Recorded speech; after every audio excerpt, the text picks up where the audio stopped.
కాలు పెడతామన్నా ఆవేశం. దేవుడు నువ్వు కాదురా యుద్ధం చేయాల్సింది, నేనురా యుద్ధము. యుద్ధం నాదిరా, నువ్వు చేయకు, నువ్వు రాజువి. Go and sit man. నువ్వు వెళ్ళి రాజుగా కూర్చో. Be cool. మంచి ద్రాక్షరసం తాగు, మంచి బిర్యానీ తిను, చల్లగా వండు. ఇది యుద్ధం నేను చేసుకొని జయం నేను తీసుకొస్తా.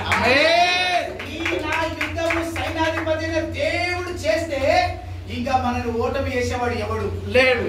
ఎవడు ఓటమి చేస్తాడు? నేను చెప్తున్నా, ఈ రోజు నుండి ఎంత పెద్ద యుద్ధం వచ్చినా, ఎన్ని కష్టాలు వచ్చినా, ఎన్ని తలకిందులైనా, ఎన్ని ఫెయిలియర్స్ వచ్చినా మీరందరూ వినాలా, ఎటువంటి పరిస్థితులు వచ్చినా, ఇదిగో నీకు నాకు ముందు సైన్యములకు అధిపతి అయిన దేవుడు ముందు మీరు యుద్ధం చేస్తాడు. నువ్వు నేను మాత్రము చల్లగా ఉంటాం. హల్లెలూయా. హల్లెలూయా. ఈ రోజు మీకు డెఫినేషన్ చెప్తున్నాను, రాజు అంటే ఏంటి.